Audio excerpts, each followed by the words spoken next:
আসসালামু আলাইকুম। আজকের ভিডিওটি তাদের জন্য যারা প্রাইমারি শিক্ষক নিয়োগের লিখিত পরীক্ষায় উত্তীর্ণ হয়েছেন। প্রথমেই আপনাদের সবাইকে জানাচ্ছি অনেক অনেক অভিনন্দন। আপনারা একটি বড় যুদ্ধ জয় করেছেন, কিন্তু চূড়ান্ত বিজয়ের জন্য এখনও একটি ধাপ বাকি আছে, আর সেটি হলো ভাইবা বা মৌখিক পরীক্ষা।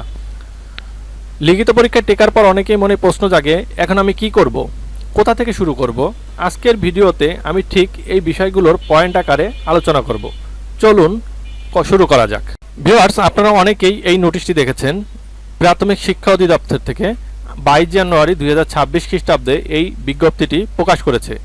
আপনারা দেখেন এখানে সহকারী শিক্ষক পদে মৌখিক পরীক্ষা সংক্রান্ত বিজ্ঞপ্তি। এর দ্বারা সরকারি প্রাথমিক বিদ্যালয়ে সহকারী শিক্ষক নিয়োগ 2025-এর লিখিত পরীক্ষার ফলাফলের ভিত্তিতে মৌখিক পরীক্ষার জন্য নির্বাচিত প্রার্থীগণের অবগতির জন্য জানানো যাচ্ছে যে আগামী 28 জানুয়ারি 2026 তারিখ থেকে 3 ফেব্রুয়ারি 2026 তারিখ পর্যন্ত জেলা পর্যায়ে মৌখিক পরীক্ষা অনুষ্ঠিত হবে।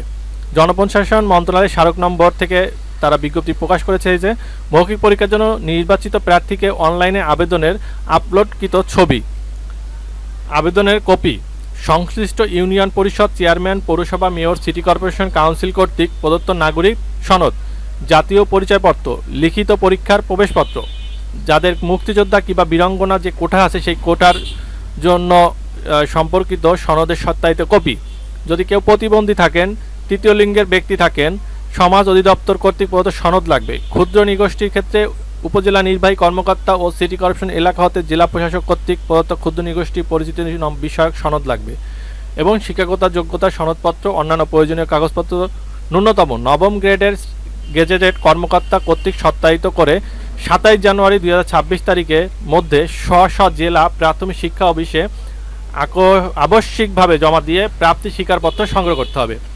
অনেকেই কিন্তু একটি প্রশ্ন করেছিলেন যে কোথায় জমা দিতে হবে। আপনি যে জেলায় থাকেন সেই জেলার প্রাথমিক শিক্ষা অফিস যেখানে আছে সেখানেই সকল কাগজপত্র সত্যায়িত করে জমা দিতে হবে।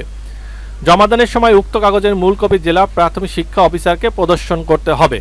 আপনাদের যে কাগজগুলো দেবেন এর সত্যায়িত কপি, ফটোকপি, সেগুলো মূল কাগজ কিন্তু তার সামনে প্রদর্শন করতে হবে। আরেকটি দেখেন, মৌখিক পরীক্ষার সময় উপরে বর্ণিত সকল সনদ, প্রাপ্তি স্বীকারপত্র, অন্যান্য কাগজের মূল কপি প্রার্থীকে সঙ্গে আনতে হবে।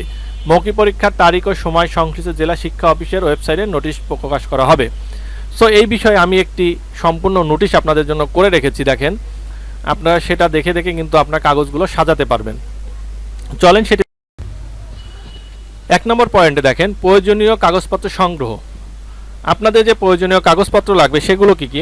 প্রথমে আসি কাগজপত্রের বিষয়ে। ভাইবা বোর্ডে যাওয়ার আগে আপনার ডকুমেন্টগুলো আপনার প্রথম পরিচয়, তাই আজ থেকে নিচের কাগজগুলো চেকলিস্ট করে রেডি করা শুরু করুন।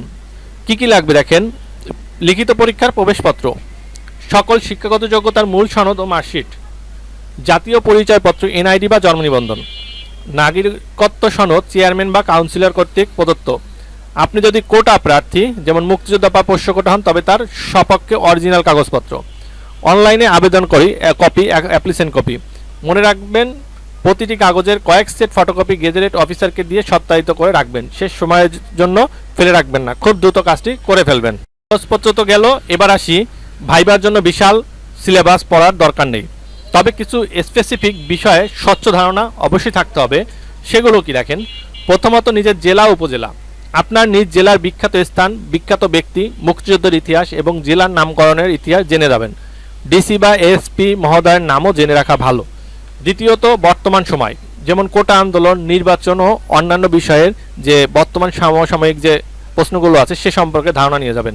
তৃতীয়ত নিজের সাবজেক্ট, আপনি অনার্স মাস্টার্সে যে বিষয় পড়েছেন সেই বিষয়ের একদম মৌলিক বা বেসিক প্রশ্নগুলো দেখে যাবেন।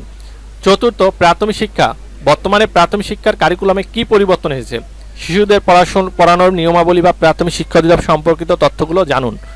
এরপরে সাম্প্রতিক বিশ্ব, প্রতিদিনের পত্রিকা পড়ার অভ্যাস করুন। সমসাময়িক বা রিসেন্ট হট টপিকগুলো সম্পর্কে ধারণা রাখুন।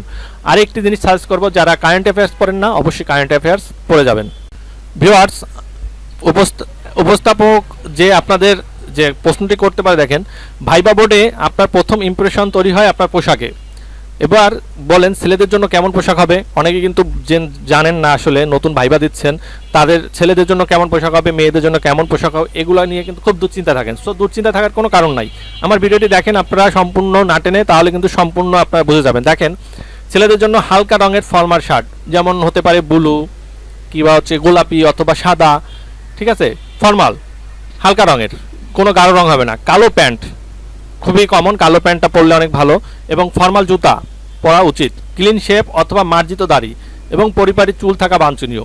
অনেকে শেপ করে না, খোঁচা খোঁচা দাড়ি থাকে, মার্জিত দাড়ি থাকবে, দাড়িতে একটা মানে আপনি যেভাবে রাখেন সবসময় সেভাবেই থাকবে, কিন্তু সাইজ করা থাকবে, এবং পরিপাটি চুল থাকা আবশ্যক। মাথায় যে চুলটা যেন এলোমেলো না থাকে, চুলটা বড় না থাকে, যেমন সুন্দর দেখায়। মেয়েদের জন্য মার্জিত শাড়ি পরা সবচেয়ে ভালো, তবে সালোয়ার কামিজ পরলে সেটি যেন মার্জিত ফর্মাল লুক দেয়। অতিরিক্ত মেকআপ বা গহনা এড়িয়ে চলাই ভালো। আরেকটি কথা, ছেলে মেয়ে উভয়ের ক্ষেত্রে সবাই অবশ্যই একটু একটা গান অথবা একটা কবিতা মুখস্থ করে যাবেন, ঠিক আছে। এটা কিন্তু আপনাকে ধরতে পারে যে আপনি একটা কবিতা বলেন, আপনি একটি গান বলেন, এটা কিন্তু খুবই গুরুত্বপূর্ণ বিষয় ভাইবা থেকে। আর মনে রাখবেন, ভাইবা বোর্ডে ঢোকার সময় অনুমতি নেওয়া, সালাম দেওয়া এবং সবসময় মুখে হালকা হাসি রাখা আত্মবিশ্বাসের লক্ষণ। কোনো প্রশ্নের উত্তর না জানলে বিনীতভাবে সরি বা দুঃখিত স্যার, এই মুহূর্তে মনে পড়ছে না বলবেন। ভুল উত্তর দেবেন না বা তর্কে জড়াবেন না। বন্ধুরা, আরেকটি কথা মনে রাখবেন, লিখিত পরীক্ষায় টিকেছেন মানে আপনার যোগ্যতা আছে, এমন প্রয়োজন শুধু আত্মবিশ্বাস আর একটু গুছিয়ে প্রস্তুতি নেওয়া। ভয় পাবেন না, নিজেকে হবু শিক্ষক হিসেবে কল্পনা করুন এবং সেই অনুযায়ী প্রস্তুতি নিন। আপনাদের ভাইবা বস্তির জন্য কোনো নির্দিষ্ট প্রশ্ন থাকলে কমেন্ট বক্সে জানান, আমি উত্তর দেওয়ার চেষ্টা করব। সবার জন্য শুভকামনা, দেখা হবে পরবর্তী ভিডিওতে। আল্লাহ হাফেজ।